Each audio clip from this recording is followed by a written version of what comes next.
Assalamualaikum warahmatullahi wabarakatuh.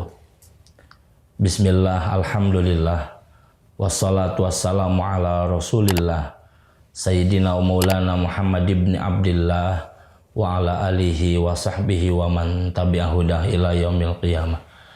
Ashhadu an la ilaha illallah wahdahu la syarikalah wa ashhadu anna sayyidana wa maulana Muhammadin Sayyidina Maulana Muhammad dan abduhu wa rasuluhu la nabiyya ba'dah. Para pecinta sinyal Islam Indonesia dimanapun berada, alhamdulillah wa syukur ala ni'amillah atas izin iradat Allah subhanahu wa ta'ala. Pada kali ini kita bisa berjumpa lagi dalam kajian fikih yang insya Allah pada kali ini kita akan membahas tentang bab zakat. Zakat dalam arti kata adalah membersihkan harta kita. Zaka yuzaki tazkiyatan. Tazkiyah. Jadi zakat itu adalah tazkiyatul mal, membersihkan harta kita. Zakat fitrah tazkiyatul abdan, membersihkan diri kita. Setiap perkara perlu dibersihkan. Supaya apa? Perlu dibersihkan supaya menarik keindahan, supaya mendatangkan keindahan. Kalau sudah datang keindahan, maka akan menarik rahmat Allah subhanahu wa ta'ala. Sebab Allah indah dan Allah menyukai keindahan. Oleh karena itu maka bagaimana supaya harta kita itu bersih? Harus dibersihkan oleh zakat. Ketika harta kita dibersihkan oleh zakat, maka harta kita akan indah. Setelah indah akan datang dan menarik rahmat Allah. Setelah menarik rahmat Allah, maka harta kita akan berkah. Hikmah daripada zakat an-numu wal hafadhah. Hikmah daripada zakat, harta kita akan besar, bertambah besar. Hikmah daripada zakat, al-hifdhah atau akan menjaga harta kita. Maka salah satu makalah perkataan ulama, zakat adalah hifdzul mal, menjaga harta. Supaya apa harta? Supaya abadi milik kita. Abadi di dunia terwarisi sampai anak cucu kita. Abadi di akhirat supaya harta kita menjadi hujjah di akhirat. Itu adalah sekilas tentang pembahasan zakat. Begitu penting harta kita dizakati. Wah, nanti ajalah kalau sudah nisab. Memang betul. Kalau harta kita sudah batas sampai pada batasan nisab dan haul, maka hukum zakat wajib. Bagaimana kalau harta kita belum sampai pada batasan nisab dan haul? Hukum zakat? Hukum zakat adalah sunnah. Maka syarat zakat dalam harta ada dua. Satu, harus sampai pada batasan nisab yang ditentukan. Dua, harus sampai pada batasan haul. Haul itu 1 tahun full. Itu haul. Jadi syarat zakat dalam harta ada dua. Satu, nisab, batasan harta yang ditentukan oleh agama. Sampai berapa batasan harta yang, sampai batasan apa harta kita? Sudah sampai batasan zakat atau tidak? Kalau sudah sampai pada batasan zakat, kewajiban membayar zakat. Kemudian yang kedua haul. Apa haul? Harus 1 tahun full. 1 tahun penuh. Itu sebut haul. Baik. Al-amwal allati talzamu biha az-zakat sittatu anwa'in. Tidak setiap harta harus dikeluarkan zakat. Dalam kitab Safina, al-amwal allati talzamu fiha az-zakat, harta yang wajib dikeluarkan zakat ada 6 macam harta, sittatu anwa'in. 6 macam harta yang itu harus dikeluarkan zakatnya. Apakah setiap 6 harta itu harus dikeluarkan zakat? Nanti dulu. Sampai pada batasan nisab atau tidak? Sampai. Setelah sampai batasan nisab, tunggu dulu sampai jatuh haul. Berarti jelas. Sampai pada batasan nisab, jatuh haul, harta wajib dijakati. Yang 6 perkara ini, yang 6 macam ini. Mana? Yang pertama adalah an-ni'am atau an-na'am. Apa an-na'am? Hewan ternak. Hewan ternak yang mana yang harus dikeluarkan zakat? Tidak setiap hewan ternak harus dikeluarkan zakat. Karena ada hewan ternak yang dikasih makan, ada na'amul ma'lufah, ada na'amus saimah. Nah ini. Jadi ada 2 tipe hewan ternak itu. Ada na'amul ma'lufah. Apa na'amul ma'lufah? Hewan ternak yang dikasih makan. Hewan ternak diam di tempatnya, dikasih makan, dikasih minum, bahkan diperiksa oleh tim kesehatan, dijaga kesehatannya, itu na'amul ma'lufah. Hewan mah diam, waktunya makan datang makan, waktunya minum datang minum, bahkan diperiksa oleh tim kesehatan supaya hewan ternaknya sehat. Na'amul ma'lufah. Hewan ternak yang dikasih makan, yang na'amul ma'lufah, tidak wajib zakat. Wah, saya ternak kambing, punya 1000 kambing, tapi kambingnya mah diem. Saya yang kesana kemari cari makan, saya ngasih minum, bahkan punya tim, punya karyawan untuk ngasih makan, punya karyawan untuk kasih minum, ada tim kesehatannya. Maka omset saya besar, kambingnya banyak, tapi saya tidak ada kewajiban mengeluarkan zakat dari hewan ternak tersebut. Kenapa?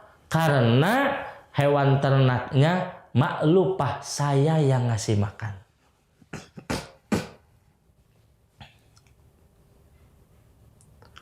Oh, saya mah hewan ternaknya bukan cuma ternak-ternak biasa, tapi dibisniskan. Nanti berarti nisabnya bukan dari hewan ternak, nisab dari bisnis.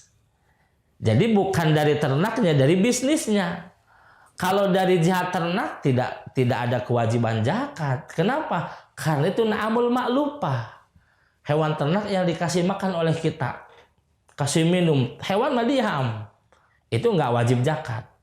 Saya dibisniskan, putar bisnis terus. Nah, kalau hewannya dibisniskan, jual beli hewan, itu kewajiban zakatnya bukan ma'lufah, bukan dari hewan ternaknya, tetapi dari bisnis zakatnya. Dari bisnis hewan ternaknya.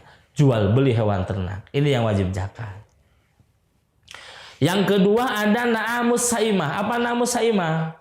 Na'amus saimah hewan ternak tapi diabur. Nah, gimana hewan ternak yang diabur? Saya hanya menyediakan tempat. Sediakan tempat, sabana, tempat luas padang rumput. Kemudian saya pagar dengan pagar kawat dan lain sebagainya supaya aman. Bahkan dibenteng supaya tidak lari kemana-mana. Kemudian ini padang rumput yang luas. Kemudian ada aliran sungai yang ngalir, bahkan ada kolamnya untuk hewan ternak minum. Kemudian ada tempat untuk berteduh hewan kalau musim hujan atau dingin, atau kalau malam ada tempat berteduhnya.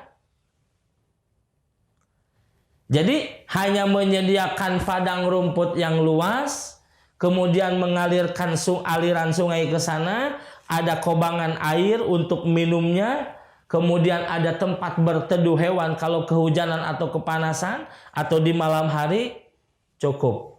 Itu namanya na'amus saimah, hewan ternak yang diabur. Dia makan, cari makan sendiri. Dia minum, cari minum sendiri. Loh, oleh tuannya, oleh si pemilik sudah disediakan semuanya.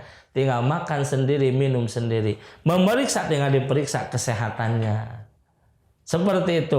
Nah, na'amus saimah, hewan, cara berternak hewan yang seperti ini wajib zakat. Kenapa? Karena kita tidak repot nyari makanan untuk kambing. Karena kita tidak repot menyediakan makanan, minuman untuk kambing. Kambing yang cari makan sendiri di padang rumput yang telah disediakan. Kambing yang minum sendiri yang sudah ada di kobangan airnya. Kalau panas tinggal berteduh, sudah disediakan tempat berteduhnya. Kalau hujan tinggal berteduh, sudah disediakan tempat berteduhnya. Nah, itu disebut na'amus saimah. Inilah yang wajib zakat. Berapa sih batasannya kalau kambing? 40. 40 ekor kambing wajib zakat 1 ekor kambing. Begitu. Masya Allah. Hewan ternak. Nah, oleh karena setiap hewan ternak wajib zakat, maka tadi hewan ternak terbagi 2. Ada na'amul ma'lupah, hewan ternak yang dikasih makan tidak wajib zakat. Ada na'amus saimah, hewan ternak yang dikasih makan, hewan ternak yang tidak dikasih makan itu wajib dikeluarkan zakatnya kalau sudah sampai pada batasan nisab dan haul. Nisabnya tadi kalau kambing 40, kalau sapi 5. 1 ekor sapi, 5 ekor sapi, 1 ekor kambing. Baik. Kemudian yang kedua, an-nakdan. Apa an-nakdan? Emas perak. Emas perak itu kalau kita punya emas dan perak wajib zakat. Emas perak yang mana? 1, emas perak bukan perhiasan.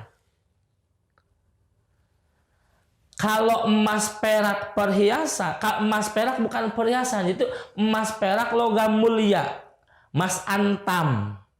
Saya nyimpen duit di mas antam logam mulia, bukan perhiasan. Itu wajib zakat.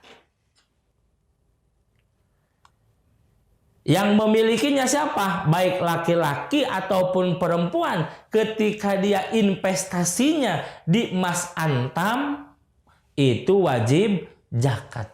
Sampai batasan berapa gram saya punya investasi di emas wajib zakat, sampai pada batasan 93,6 gram emas, atau dibulatkan 90 gram emas murni.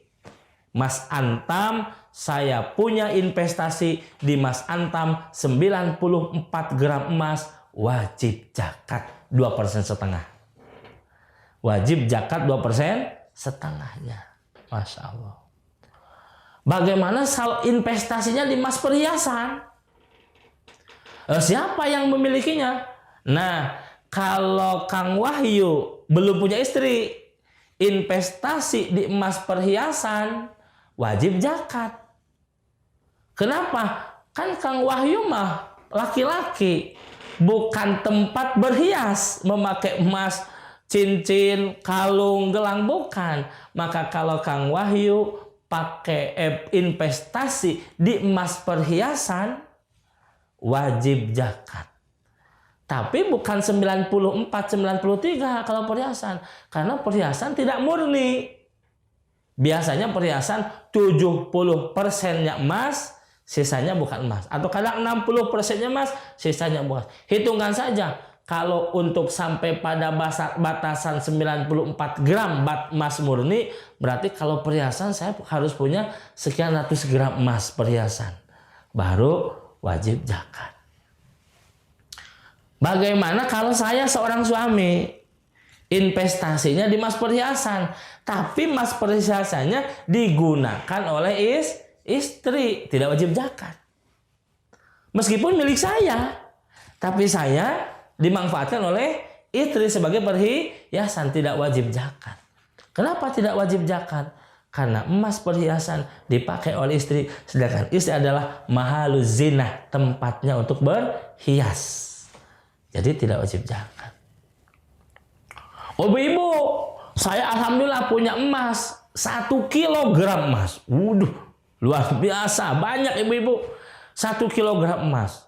Jadi emasnya untuk keundangan pakai anting ini, untuk pengajian antingnya ini, untuk keundangan kalungnya ini, gelangnya ini, cincinnya. Punya khusus, paket-paketnya khusus. Sehingga dikumpulkan ada 1 kilogram emas. Apakah ibu punya emas 1 kilo emas perhiasan 1 kilogram wajib zakat atau tidak? Tidak. Kenapa tidak? Nah ini makan pakaian. Ini makan emasnya untuk berhias, bukan investasi. Kan saya niatnya juga berhias sambil menabung. Sama niatnya berhias sambil menabung. Meskipun niat dan tujuannya berhias sambil menabung, tapi kalau itu perhiasan dan itu digunakan oleh ibu, tidak wajib zakat.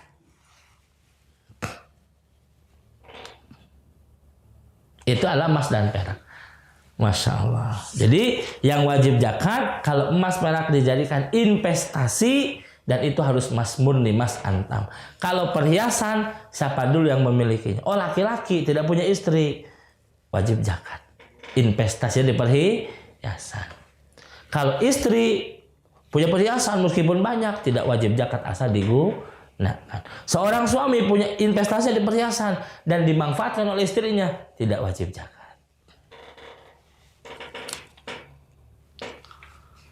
Kemudian yang berikutnya wal mu'asyarah. Apa mu'asyarah? Mu'asyarah itu adalah 10%. Apa 10%? Sawah sajalah. Zakat padi, zakat pertanian. Pertanian mana yang wajib zakat? Tidak setiap pertanian wajib zakat, tidak. Pertanian yang wajib zakat adalah kalau bercocok tanamnya, bertaninya adalah kutil balad, makanan pokok. Di Indonesia, makanan pokoknya adalah beras.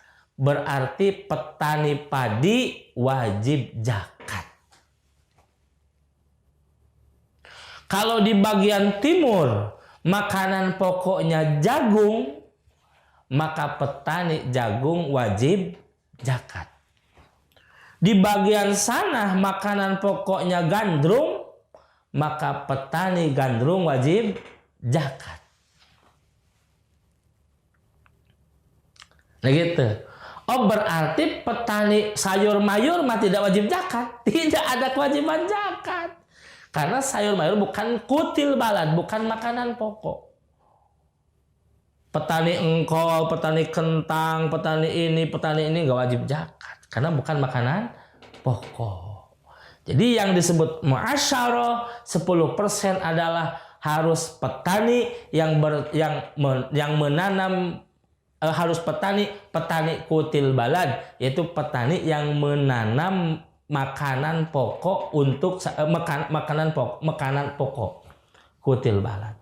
Petani sayuran tidak wajib zakat. Apakah setiap jenis padi wajib zakat? Tidak. Jenis padi yang dijadikan makanan pokok. Ada jenis padi yang bukan makanan pokok. Ada ketan. Ketan bukan makanan pokok.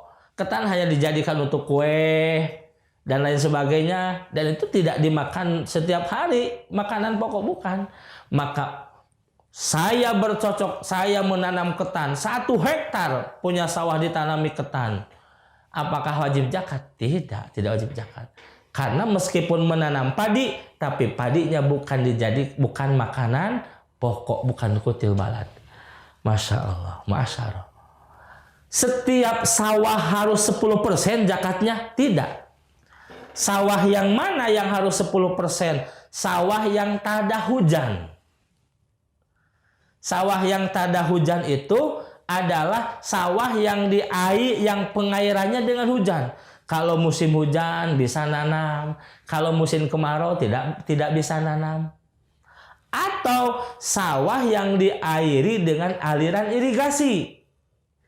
Sawah yang diairi dengan aliran irigasi itu pun wajib zakat 10%. Atau sawahnya dekat dengan sungai. Sehingga dekat aliran sungai, maka wajib 10%. Yang jelas, sawahnya sawah tada hujan, atau sawah yang diairi dengan aliran irigasi, atau dengan sungai, wajib 10%. Kalau sawahnya bukan sawah tada hujan, sawahnya sawah seperti apa? Ini sawah, kalau diairi itu harus membutuhkan biaya. Mana? Pakai desel. Ngambil dari bawah, tarik pakai desel. Pokoknya setiap hari pakai desel. Kan deselnya harus bayar, bahan bakarnya harus bayar. Atau beli satu sekian tangki masukkan ke sawah gitu kan, beli. Maka itu mah bukan 10% tapi 5%. Jadi kalau sawah tada hujan, kemudian sawahnya adalah atau diairi dengan aliran irigasi atau dengan sungai yang tidak membutuhkan biaya untuk pengairan sawah tersebut, itu kewajiban zakatnya 10%. Kalau membutuhkan biaya untuk pengairan sawah tersebut, seperti mana tadi biaya, harus beli bahan bakar untuk desal dan sebagainya, atau tadi beli airnya, itu kewajiban zakatnya 5%. Kesimpulan dari masalah ini, jadi pertanian wajib zakat adalah kalau pertanian kutil balad, menanam tanaman yang dijadikan makanan pokok di satu negara. Kalau bukan kutil balad, bukan makanan pokok, tidak wajib zakat. Itu pertanyaan. Kemudian tipe sawahnya pun adalah harus sawah tada hujan yang diairi tidak membutuhkan biaya, baik irigasi ataupun sungai. Kewajibannya 10%. Kalau pengairannya membutuhkan biaya, maka kewajiban zakatnya 5%. Kemudian yang berikutnya wa amwalut tijarah, harta dagangan, bisnis tijarah. Maka kewajiban zakat daripada bisnis adalah 93,6 gram emas. Dilarikan ke emas murni. Berarti bisnisnya bisnis apa? Bisnis apapun. Bisnis apapun bisnisnya. Mau bisnis jual beli makanan, mau bisnis jual beli pakaian, mau bisnis jasa, dan lain sebagainya, apapun yang namanya itu bisnis, maka kewajiban zakat adalah 2,5% dari batasan nisabnya. Kapan? Dinisbatkan kepada emas 93,6 gram emas. Dan itu pun harus menunggu haul sampai tahun yang akan datang. Demikian pembahasan tentang masalah amwalut tijarah. Nanti kita akan sambung di pertemuan yang akan datang. Billahi bisabil haq. Assalamualaikum warahmatullahi wabarakatuh.